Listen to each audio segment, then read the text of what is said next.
الحمد للہ نحمده ونستعینه ونصلی علی رسولہ الکریم۔ آج ہماری اس ویڈیو کا جو عنوان ہے وہ کفار کی حضرت صلی اللہ علیہ وسلم کو اظہار ثانی کے بارے میں ہے۔ قریش نے جب یہ دیکھا کہ اسلام کی علی اعلان دعوت دی جا رہی ہے اور کھلم کھلا بت پرستی کی برائیاں بیان کی جا رہی ہیں تو قریش اس کو برداشت نہ کر سکے، اور جو ایک خدا کی طرف بلا رہا تھا اس کی دشمنی اور عداوت پر کمر بستہ اور توحید کے مقابلے کے لیے تیار ہو گئے، اور یہ تہیہ کر لیا کہ آپ صلی اللہ علیہ وسلم کو اس قدر تکلیف اور ایذا پہنچائی جائے کہ آپ صلی اللہ علیہ وسلم دعوت اسلام سے باز آ جائیں۔ چنانچہ معجم طبرانی میں منیب غامدی رضی اللہ عنہ سے مروی ہے کہ میں نے رسول اللہ صلی اللہ علیہ وسلم کو دیکھا، لوگوں کو یہ فرما رہے تھے کہ اے لوگو، لا الہ الا اللہ کہو فلاح پاؤ گے، مگر بعض بد نصیب تو آپ صلی اللہ علیہ وسلم کو گالیاں دیتے تھے اور آپ صلی اللہ علیہ وسلم پر تھوکتے، اور بعض آپ صلی اللہ علیہ وسلم پر خاک ڈالتے۔ آپ کا جینا اور اعلان دونوں دو بر ہو گیا۔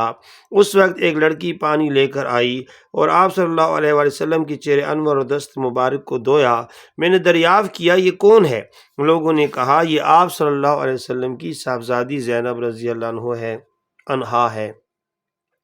بخاری نے اس حدیث کو مختصراً اسی سند کے ساتھ روایت کیا ہے۔ یہ حدیث حارث بن حارث غامدی رضی اللہ عنہ سے بھی مروی ہے۔ اس میں اس قدر اضافہ ہے کہ آپ صلی اللہ علیہ وآلہ وسلم نے حضرت زینب رضی اللہ عنہا سے مخاطب ہو کر یہ فرمایا، اے بیٹی، تو اپنے باپ کے مغلوب اور ذلیل ہونے کا خوف مت کر۔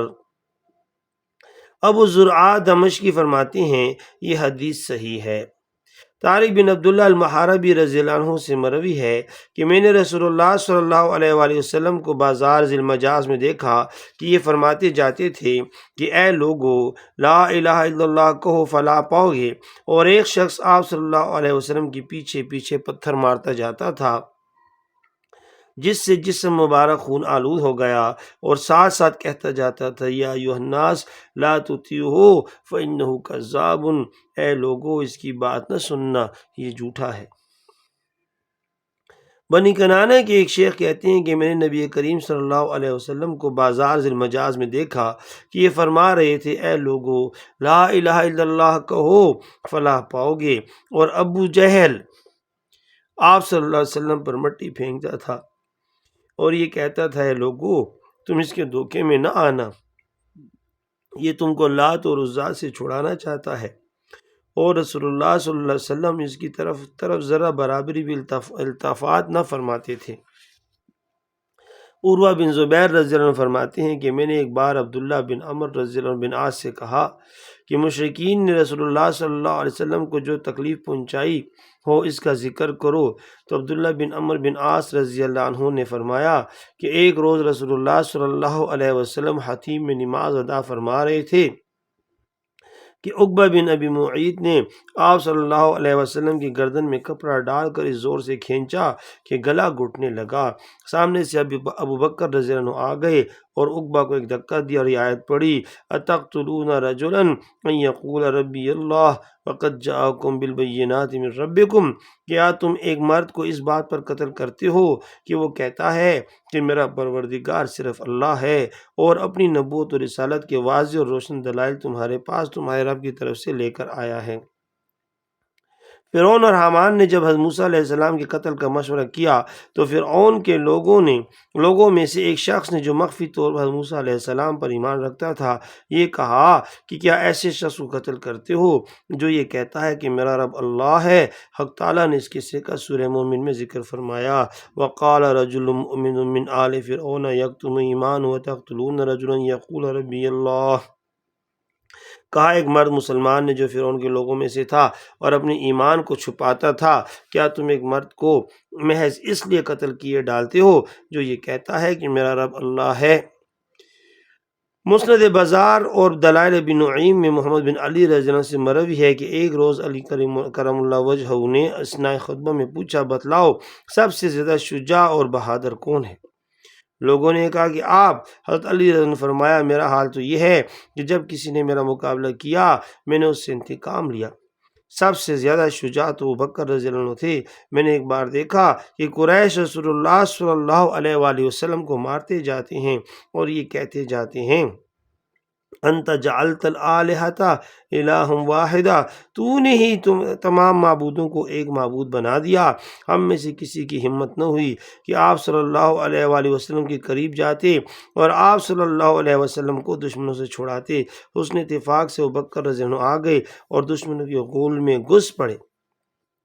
ایک مکہ اس کے، ایک گونسا اس کے رسید کیا، اور جس طرح اس مرد مومن نے فرعون اور حامان کو کہا تھا اتقتلون رجلا ان یقول ربی اللہ، اسی طرح ابوبکر رضی اللہ عنہ اس وقت کفار سے مخاطب ہو کر کہا ویلکم اتقتلون رجلا ان یقول ربی اللہ، افسوس کیا تم ایسے مرد کو قتل کرتے ہو جو یہ کہتا ہے کہ میرا رب اللہ ہے۔ حضرت علی رضی اللہ عنہ یہ فرما کر رو پڑے اور یہ فرمایا میں تم کو اللہ کی قسم دے کر پوچھتا ہوں کہ آل فرعون میں رجل مومن افضل تھا یا ابوبکر رضی اللہ عنہ؟ لوگ خاموش رہے۔ پھر فرمایا خدا کی قسم ابوبکر رضی اللہ عنہ کی ایک گھڑی آل فرعون کے مرد مومن کی تمام زندگی سے بدرجہ بہتر ہے۔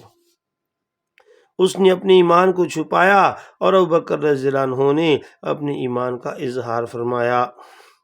نیز اس شخص نے زبانی نصیحت پر کفایت کی اور ابوبکر صدیق رضی اللہ عنہ نے زبانی نصیحت کے علاوہ ہاتھ سے بھی حضرت صلی اللہ علیہ وسلم کی نصرت و حمایت کی۔ عبداللہ بن عمر بن عاص رضی اللہ عنہ کی ایک روایت میں ہے جس کو امام بخاری رحمۃ اللہ علیہ نے خلق افعال عباد میں اور ابو یعلا اور ابن حبان نے روایت کیا ہے کہ جب دشمن علیحدہ ہو گئے تو آپ صلی اللہ علیہ وسلم نے یہ فرمایا والذی نفسی بیدہ ما ارسلت الیکم الا بالذبح، قسم اس ذات کی جس کے قبضے میری جان ہے، تم جیسوں کے ذبح کے لیے میں بھیجا گیا ہوں۔ اور دلائل ابن نعیم اور دلائل بہیقی اور سیرت ابن اسحاق کی روایت میں یہ ہے کہ آپ صلی اللہ علیہ وسلم کی یہ فرماتی ہی کفار پر سکتہ کا عالم طاری ہو گیا، ہر شخص اپنی جگہ پر سرنگوں تھا، اس لیے کہ جانتے تھے کہ آپ صلی اللہ علیہ وسلم جو فرماتے ہیں وہ ضرور ہو کر رہے گا۔ مسند ابی یعلا اور مسند بزاز میں انس رضی اللہ عنہ سے صحیح سند کے ساتھ مروی ہے کہ ایک دفعہ قریش نے آپ صلی اللہ علیہ وسلم کو اس قدر مارا کہ آپ صلی اللہ علیہ وسلم بے ہوش ہو گئے۔ ابوبکر صدیق رضی اللہ عنہ حمایت کے لیے آئے تو آپ صلی اللہ علیہ وسلم کو چھوڑ کر ابوبکر رضی اللہ عنہ کو لپٹ گئے۔ مسند ابی یعلا میں بسناد حسن اسماء رضی اللہ عنہ بنت ابی بکر رضی اللہ عنہ سے مروی ہے کہ ابوبکر رضی اللہ عنہ کو اس قدر مارا کہ تمام سر زخمی ہو گیا۔ ابوبکر رضی اللہ عنہ زخموں کی شدت کی وجہ سے سر کو ہاتھ نہ لگا سکتے تھے۔ حضرت عثمان رضی اللہ عنہ بن عفان سے مروی ہے کہ ایک بار میں نے نبی کریم صلی اللہ علیہ وآلہ وسلم کو بیت اللہ کا طواف کرتے دیکھا۔ آپ صلی اللہ علیہ وسلم طواف فرما رہے تھے اور عقبہ بن معیط اور ابو جہل اور امیہ بن خلف حتیم میں بیٹھے ہوئے تھے۔ جب آپ صلی اللہ علیہ وسلم ان کے سامنے سے گزرے تو کچھ نازیبہ کلمات آپ صلی اللہ علیہ وسلم کو سنا کر کہے۔ آپ صلی اللہ علیہ وسلم دوسری بار سے گزرے تب بھی ایسا ہی کیا۔ جب آپ صلی اللہ علیہ وسلم تیسری بار گزرے پھر اسی قسم کے بیہودہ کلمات کہے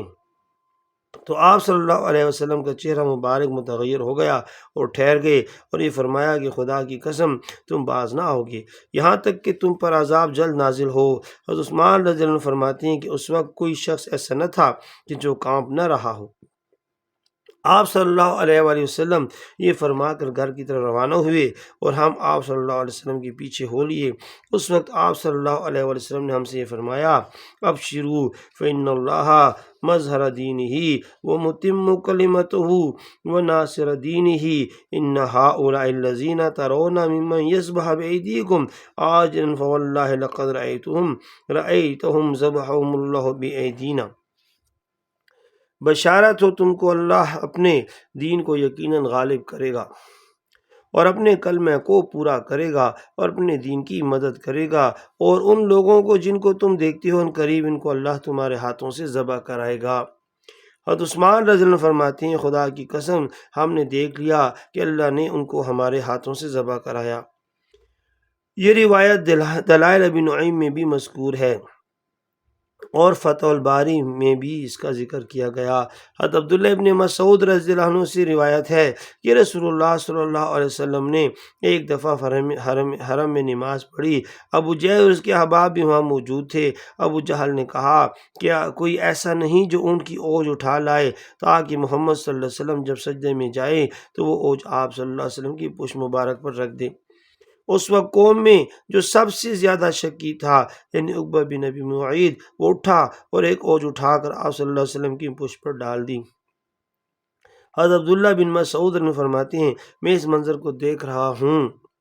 اور کچھ نہیں کر سکتا، اور مشرکین ہیں کہ ایک دوسرے کو دیکھ کر ہنس رہے ہیں اور ہنسی کے مارے ایک دوسرے پر گرے جاتے ہیں۔ اتنے میں حضرت فاطمہ الزہرا جو اس وقت 4-5 سال کی تھیں دوڑی ہوئی آئیں اور آپ صلی اللہ علیہ وآلہ وسلم سے اوج کو ہٹایا۔ آپ صلی اللہ علیہ وسلم نے سجدے سے سر اٹھایا اور قریش کے لیے 3 بار بد دعا کی۔ قریش کو آپ صلی اللہ علیہ وسلم کی بد دعا بہت شاق گزری، اس لیے کہ قریش کا یہ عقیدہ تھا کہ اس شہر میں دعا قبول ہوتی ہے۔ اس کے بعد آپ صلی اللہ علیہ وآلہ وسلم نے خاص طور پر ابو جہل اور عقبہ بن ربیعہ اور شیبہ بن ربیعہ اور ولید بن عتبہ اور امیہ بن خلف اور عقبہ بن ابی معیط اور عمارہ بن ولید کے لیے نام بنام بد دعا کی، جن میں سے اکثر جنگ بدر میں مقتول ہوئے۔ بخاری کتاب الطہارت اور کتاب الصلاۃ کی ایک روایت میں ہے کہ کپڑوں کی طہارت کو حکم یعنی صحابہ کا فتویٰ، یہ آیت اسی واقعے کے بعد نازل ہوئی۔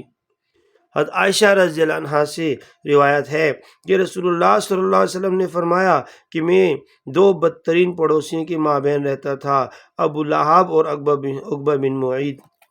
یہ دونوں میرے دروازے پر نجاستیں لا کر ڈالا کرتے تھے۔ ہجرت سے قبل مکی دور میں کفار مکہ نے رسول اللہ صلی اللہ علیہ وسلم اور صحابہ کرام کو ستانے اور ایذائیں دینے میں انتہا کر دی تھی، مگر مسلمان اس وقت کمزور تھے اور مظلومی کی حالت میں تھے، اس لیے انتقام نہ لے سکے، تو اللہ تعالیٰ نے خود ان گستاخان رسول صلی اللہ علیہ وآلہ وسلم سے انتقام لیا اور ان کو ذلت کی موت سے واصل جہنم کر دیا۔ اللہ تعالیٰ آپ کو اور مجھے صحیح اسلام پر عمل کی توفیق عطا فرمائے۔ دیکھیں ہمارے پیارے نبی صلی اللہ علیہ وسلم نے ہم تک اسلام پہنچانے میں کیسی کیسی مصیبتیں اور ذلتوں کو برداشت کیا۔ اللہ تعالیٰ ہمیں آپ صلی اللہ علیہ وسلم کا صحیح اتباع نصیب فرمائے۔ جزاک اللہ خیرہ۔